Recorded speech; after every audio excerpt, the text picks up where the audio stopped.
Sorry, please hold. Sorry. Swiftcover.com. Car insurance without call centres.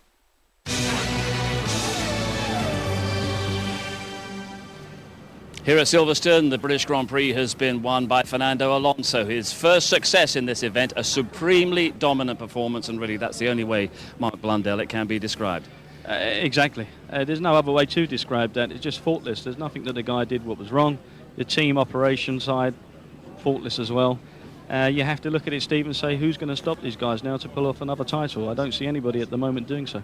How much of that success was Renault? And it's a great home success because they've got all their factory team here from just down the road at Enstone. But how much was Alonso? You know, I think it's a joint effort on that side of things. They give the guy a great car. They operate the car throughout the race with no problems whatsoever. They've got superb strategy. And then they plug him in and he does the job as well for him. But not only does he do it, he does it in style. I mean, you know, he's really kicking the backside of everybody on that grid at this moment in time. And you can see the face there of Michael Schumacher up on the podium.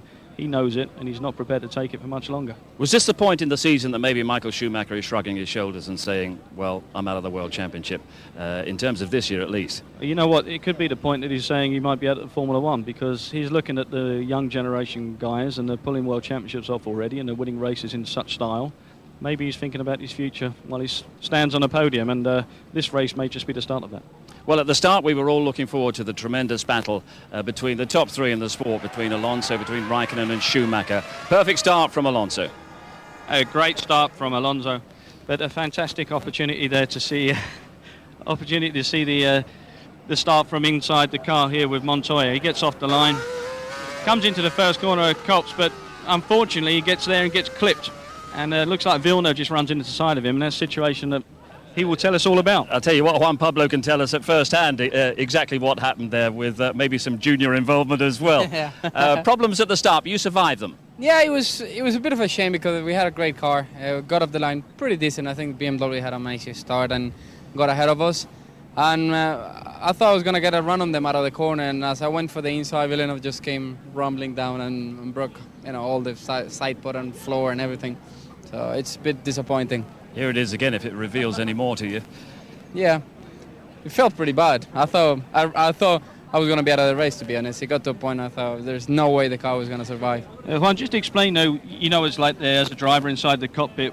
When you get hit, what goes through your mind then? Because you need to reassess how good the car is, and can you push it into the next corner? You then approach that Beckett's complex, 180 miles an hour. I know, you kind of whip the car a little bit, and it says, well, we should do.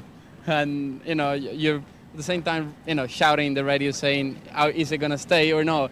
You know, somebody hit me, and they're just looking at all the information, and it's pretty exciting. There'll be a hole in our mic in a minute, but there was a decent hole in the side pod of the car. I think we can see a shot of that now. Were you aware of how bad the damage was? No, but I knew there was something wrong with the car because it was pulling one way and everything. They hit me at side pod, rear tire, everything, but you know, it's good. We scored good points, looked after the engine, so we should be pretty good for the next race. But once again, respect to Renault today, and respect to Fernando Alonso. What is the mood inside McLaren at the moment? I think it's okay, you know. I think my car should have been very good in race pace. It's a shame, you know, off the line I got stuck behind BMWs, and our car was just 10 times quicker. And when I got a clear track, I was cruising and I was doing the same pace as the front runner, so it's a bit disappointing. Thoughts that Kimi might have a little bit more pace towards the end of the race? It never really materialised, did it, from the McLaren point of view? I don't know. Kimi's setup was, I think, much more aggressive than mine. That's why I think in qualifying he was much better off. And mine, you know, we're really focusing on having a very good race car and look after the tires and everything, and the car was very consistent in the race. OK, we might be having a few sound problems. I can't for the life of me imagine why, but Juan Pablo, thanks very much indeed. Thank you. Let's take you straight to the press conference. Fernando, that looked to be a perfectly judged win for you, and dare I say it, on home soil in many ways for you. Yeah, it's true. The victory today was quite okay for us. Yesterday, on pole position, the things became a little bit easier, starting from pole.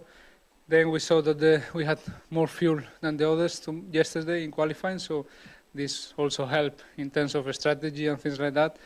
Tyres performed really well all through the race, so was no many options, I think, for our opponents today to beat us, and this is good news for the rest of the season, but we have to take the advantage now. We have the good car, no problems, no mechanical problems, and we are taking good points step by step. Your race very much defined by the early phase. A lot of pressure early on from Kimi and Michael, but you managed to pull away 10th by 10th in that early phase of the race. Yeah, first 2 laps after the safety car, Kimi was really quick. We had a little bit too much on the steer. We prepared the car to be quick at the end of the stints, and lap by lap the car was feeling better and better. So I built a gap the first stint, and then I controlled a little bit the rest of the race. Some graining problems in the second stint, but nothing big. And as I said, tires again perfect today. And thanks to all the team, all the mechanics, all the tires, the victory is in our hands again. How does it feel to win here at Silverstone in Britain? Fantastic. To be honest, winning Spain, Monaco and Silverstone, for me the last 3 races is a dream come true. There are circuits with big names and big emotion on the grandstand, great atmosphere in this circuits about Formula 1, and to win in this country 20 minutes away from my home in Oxford is for me a really good feeling and a fantastic day. Congratulations to you. Thank you. Michael, great drive to second place, taking second place in the second pit stops there, but very, very close racing with Kimi right at the start. Almost touch wheels going into Abbey? Touch side pods, I'd say. He came more and more over, and I was obviously already at the limit of the circuit. He didn't want to give me the inside, so I had to try the outside. Nevertheless, worked out fine. We got stuck obviously in the early stage of the race, but nevertheless, we have to say that we weren't quick enough this weekend, but we'll keep on working on that. That was a great period of the race, though, for you when you did take second place from Kimi. Can you talk us through that very quick on that lap after your tyre change, purple in sectors 2 and 3, fastest in sectors 2 and 3? Well, I mean, we knew we had 2 sets of new tyres left. We knew that all the other guys choose to use their new set at the start, so they had no new set left. So that was the only strategy we could pull out to come a lap early and have a free lap of traffic and build a gap to Kimi and then at least get in second. Very well done. Turning to you, Kimi, it was very close with Michael there going into Abbey. What was it like in that early phase of the race for you with Michael and also with Fernando just in front of you? We were a bit too slow really on a straight line to challenge anyone. I got quite close to Fernando after the safety car and also on the first lap, but I just couldn't pass him, and then I was in front of Michael, and I even didn't notice that it got so close, but we didn't hit each other, so it was good. So not the easy race, not quick enough, so it wasn't much what I could have done. So I did the best what I could, and we finished third. So I think so that's the maximum what we could have done today. A good podium finish for you, but for Giancarlo Fisichella, very close to you in the closing stages. What condition was your car in at that point? It wasn't perfect. I lost the rear end a little bit in the end of the race, and I almost got the lap traffic in the first sector, and Fisichella was always very quick through there, so it was sometimes a bit difficult when you follow someone, and on the back straight he was quick, so it wasn't too much problem, but could have done without it also, so I'm happy with the third place. Well done. Fernando, just returning to you, the run goes on, the incredible reliability, the string of podium finishes for you, 8 in a row now. It's an amazing season. Yeah, so far has been fantastic. 3 wins on 3 seconds. Obviously, there is nothing more to find. I think in the car we are running on the limits on our car. No mechanical problems. Fantastic job from all the people in the team. And for sure we need to keep doing like this. I think the best defense from now on will be attacking and keep winning races, and is what we have to do. Well, we've heard there from Fernando Alonso exactly what this victory means, living as he does just 20 minutes from the circuit at his home in Oxford. Let's hear what it means on behalf of Renault with Pat Simmons, with the factory just down the road, a home Grand Prix, and so important, this success. Yeah, absolutely. We seem to have a lot of home Grand Prix at Renault, but we enjoy them all. I think this one particularly, a lot of guys at Enstone put in a lot of work for this victory and all our other victories. So nice that they're all here this weekend watching it. Tell us about the plan you had heading into this race and exactly how well it worked. Well, I think heading into this race, even before we'd had practice and everything, we'd had a good test here. We knew we could be competitive. We had a lot of confidence in the tyres. We felt that we had to go long on our strategies. In spite of that, very, very happy to get pole. That was probably the hardest bit. And from there on, for once, it actually got easier. Pat, I mean, you're so impressive now, Renault, Alonso, that package. You go back tomorrow, Monday, probably take the day off, but really, where do you go from here? I mean, how do you make more improvements than what you're already doing? Well, we certainly don't take the day off, otherwise we wouldn't make the improvements. So, full day tomorrow, keep on pushing, new aero tweaks, push on the engine, push on the chassis. We're testing in Monza next week, looking at setups for Indianapolis. It's constant, and that's the way to win. Well, you must be very satisfied to see the manner in which Fernando got into the lead, got off the start line, then out came the safety car, little period behind the safety car, with Fernando controlling things at the front. Now tell us about the way Fernando handles the restart and any sort of question marks that might be over this. Well, I don't think there are any question marks. The rules say that the leader has to set the pace. I think he has a responsibility to do it safely. He did it safely at a low speed. Gave plenty of time for people to get their tyres warm, get their brakes warm, which indeed he did. And I think he handled it very well. He's very good at that, isn't he? Is there a feeling that maybe the leader should have the advantage and this is a way that a leader can consolidate his advantage on a restart? No, I don't think so. I don't think we should be regarding the safety car as giving an advantage or a disadvantage. It's there for a reason. It's there to control the pace under dangerous conditions. Like any part of racing, every little bit that happens to you, you've got to take advantage of. You've got to work at it. You've got to understand it. Fernando does it very well. And if this weekend just couldn't get any better, I think it's your birthday as well, isn't it, Pat? It certainly is. Nice birthday present. How are you going to celebrate in the motorhome afterwards? Oh, I'm sure we will. Pat, well done, and congratulations to everyone at Renault. Okay, let's get some more opinions from, where are we heading? Ross Brawn at Ferrari. Well, Ross, it was absolutely incredible the way Michael managed to do Raikkonen, but not the ultimate result you wanted.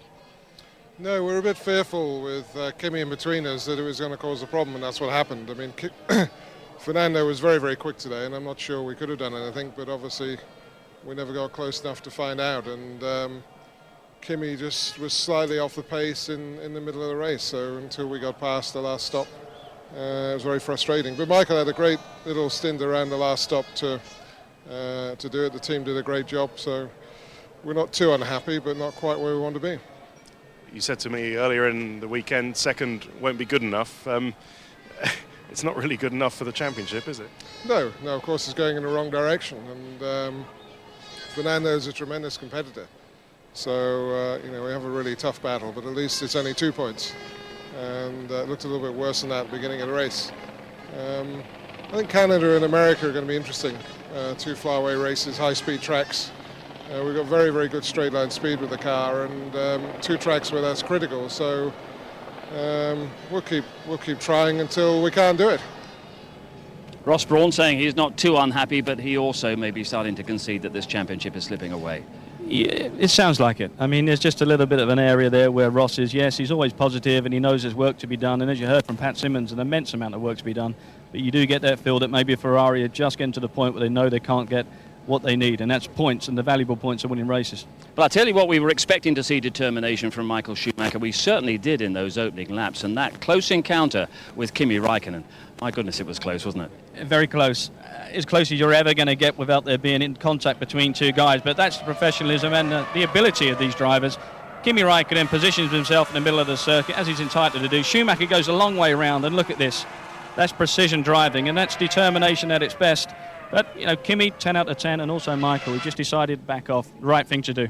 Yeah, what sort of driver respect is involved in a moment like that? A huge amount. Those guys have got immense respect for each other, obviously, but there's a fair amount of skill involved when you've got 2 cars, 170, 180 miles an hour there, just maybe millimetres away from each other. Okay, let's give you a quick check on the Drivers' Championship and to show how Fernando Alonso has consolidated his position at the top still further with this victory. 74 points is against 51, his lead now over Michael Schumacher. Kimi Raikkonen moving alone into third ahead of Giancarlo Fisichella, then Montoya, Massa, Poro, Jenson Button and Rubens Barrichello. But Fernando Alonso well ahead as we head to round 9 in Canada. Is there anything the rest can do about it? At this moment in time, I don't think there's anything anybody can do about it. And we're going to turn up at the circuit in Canada where Renault will be suited 100% again. Okay, we shall discuss this British Grand Prix a little bit more in a few minutes' time. I need to come in for wet.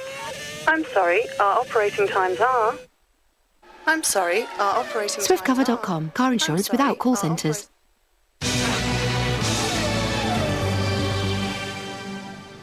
Everyone here expressing their admiration for Fernando Alonso, winner of this British Grand Prix, but also expressing their sympathy, I suppose, for Jenson Button, who was forced to start this race from back in 19th position, was going well for a few laps. We had high hopes of a points finish, and then this happened. Yeah, and, you know, we knocked off the beginning of the show and said he'd make some progress, and Jenson did that for us. He made some huge progress, but this happened not that long into the race. The engine's let go, locks up, spins him around, and that's the end of his race. It's a crying shame, and I think everybody in the crowd will be feeling for him, but Jenson now goes away, has to rekindle his thoughts and see what he can do for the future. Sympathy for Jenson, sympathy for Honda as well. Let's hear from Gilles de Ferran right now. Yes, Steve, and down here with Gilles, and for a Brazilian wearing an England sticker is a bit of a surprise, but Gilles, pretty miserable afternoon. Just clear up exactly what failed on Jenson's car. It was an oil leak on Jenson's car, and it was a shame because he certainly had a good start to the race. I mean, climbing all the way up to 12th early on, and you know, I guess we'll never know what would have happened from there. But it was a real shame. So, did the lack of oil make the engine blow up, or is the engine okay? No, we don't know exactly what happened to the engine. I think the engine is okay, but what made him spin was an oil leak. Oil went to the tires, and that was the end of that. Really, that was. What happened? We don't know exactly where the oil leak came from yet because we haven't had the car back yet. And no points for Rubens as well. What happened there? I mean, we certainly had a tough afternoon overall. I mean, not only with what happened with Jenson, but Rubens was struggling with the car balance all day, and we couldn't do much to help. And that was it, really. Is Canada going to be any better? Because what with this and the problem in qualifying for Jenson yesterday, Silverstone a weekend to forget. I think we definitely have some homework to do, you know, and try to push ahead to Canada. I mean, we need to come back to base here on tomorrow and put our heads together, see what we can do to improve before Canada. Okay, good luck. Thanks, Joe. Well, I suppose if anyone had a worse weekend than Jenson Button, it would be Mark Webber at Williams, qualifying 3 rows from the back and not even getting through the first lap. How guilty was Scott Speed in this incident? I think Scott is the guilty party in this, but I think it's probably one of those situations where it's just a bit of an unfortunate racing incident. He was obviously in the turn and just got a bit tight there with Ralf Schumacher, but unfortunately there, Webber collected Schumacher. Mark had nowhere to go. Scott Speed, yeah, I think he'd have to be looked at. It's not one of those big problems that is going to get a penalty from my point of view from the FIA. I think they put it down to a racing incident, Steve. But has Scott got to just calm it down a wee bit, has he?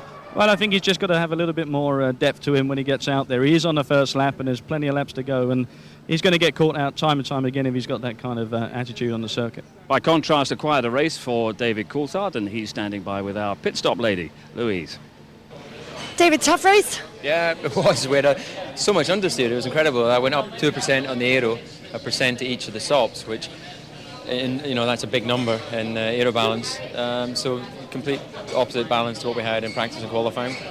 So a bit surprised, and obviously we just didn't have the pace. So really, it was just a struggle to get it home. Yeah, just that's our pace, and as we said, mechanically we perform quite well. Aero efficiency-wise, what you need around a circuit like this, we don't have it at the moment. We can't hide from it. You know, you don't go from being competitive in Monaco to struggling here without. If you look at Toro Rosso as well, they were much closer to us on this track. So yeah, we know we've got work to do, but that's what the team's knuckled down to do. So I look forward to testing next week in Monza. Bit of a disappointing weekend all round at the British Grand Prix for the British drivers then. Yeah, I heard Jenson obviously went out early on and he had a nightmare qualifying. We've got to take the good with the bad sometimes. So, you know, I'm obviously working to develop this car. The team are all motivated to do so. It will take time, but I believe next year we'll take a big step forward because of everything that we're learning, you know, all the new people working together. In Jensen's case, I don't know what they've got up the sleeve. On the face of it, it doesn't look like as much as we have. Thanks, David. Thank you. And Mark, spectators coming away from this Silverstone Grand Prix saying, great, but where is the British talent? Do you feel good about the future, the next couple of seasons? Definitely so. I think we've got some huge talent coming through in the lower ranks. You've got people like Gary Paffett, Lewis Hamilton, Adam Carroll, Mike Conway. All these guys are going to be in Formula One in the near future. But at this moment in time, Jensen Button, David Coulthard are flying our flag. They just haven't got the equipment underneath them. And I feel for Jensen, I feel for David. But at the end of the day, they've got to go back tomorrow and do what Pat Simmons said earlier. Keep working and get on the programme. Some great British drivers have been nurtured down the years at McLaren. Let's get a few thoughts from the McLaren camp. Martin Whitmarsh. Well, Martin, Ron told us in the middle of the race it would be interesting and tight with Michael, but not the result you wanted with Kimi anyway.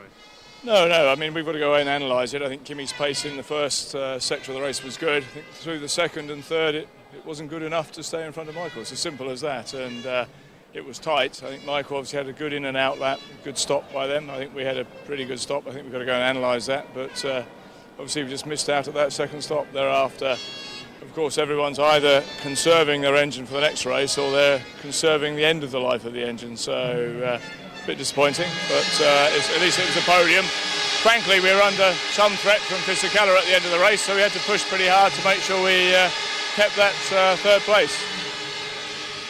Well, we've seen how Fernando Alonso is dominating the Drivers' Championship. Needless to say, it's a similar picture on behalf of Renault in the Constructors' Championship. There's their lead, 31 points over Ferrari, with McLaren in third. Renault leading both championships, and of course their World Championship winners in both a season ago. Okay, talking of winners, here's one more chance for you in our ITV F1 competition. To celebrate the release of Cars, the new animated film from the creators of Toy Story on the 28th of July, Walt Disney Pictures and Pixar Animation Studios are offering you and a friend a chance to attend the United States Grand Prix on the 2nd of July. You'll fly to Indy, stay 2 nights in a 4-star hotel and watch the race from the paddock penthouse. Bob, my oil pressure's through the roof right now. If this gets any more exciting, they're going to have to tow me out of the booth. You'll then fly on to San Francisco for a further 3-night stay, taking in an exclusive behind-the-scenes tour of the Pixar Animation Studios. And as if that wasn't enough, you'll also get a PSP console, a Cars video game, and some special merchandise thrown in. Oh, he's got it in the bag. Call in the dogs, put out the fire. We're going to crown us a new champion. To be in with a chance of winning this fantastic prize, just answer this easy question. The Indianapolis Motor Speedway is in which US state? Is it A, Nevada, B, Kentucky, or C, Indiana? The number to call is 0901 293 2020, or you can text F1 plus A, B or C to 63337. Calls and texts cost £1 per entry plus the standard network rate. Lines close at midnight on Thursday the 22nd of June, and we'll announce the winner in Canada. And good luck with that. Before we go, one more check on the result of this British Grand Prix at Silverstone today. And a marvellous win by Fernando Alonso over Michael Schumacher and Kimi Raikkonen. And Alonso, finally, Mark Blundell has proved what today? He's proved that he's the best in the world, and that's basically what I've seen today. I've seen the world's best drivers, the 3 of them up there, Alonso, Schumacher, Raikkonen, and the result shows who's come out on top. Alonso is the cream at the moment. I don't see anybody to touch him, Steve.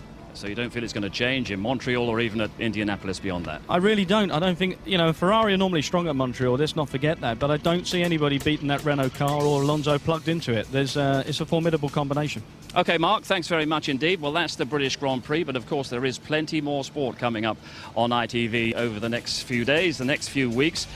Our next World Cup action, that'll be the fascinating match, Angola against Portugal at 7:45, and we'll have the full story from Silverstone in our highlights at midnight. A lot of World Cup football next week, of course, but we pick out ITV's live coverage of England's match against Trinidad and Tobago on Thursday. Victory and England will be through to the knockout stages. Then next, motorsport, Formula One, Canada in 2 weeks' time. Qualifying in the evening, the race live, but make sure you watch the amazing Lewis Hamilton in GP2, a double winner here at Silverstone. Silverstone. We'll have the full story next weekend. Lewis Hamilton in brilliant form this weekend. Well, he's the future, but today Fernando Alonso has lifted the bar still further. He's set the current standard. Fernando Alonso, world champion, world championship leader, wins his first British Grand Prix. From us all here at Silverstone, it's goodbye.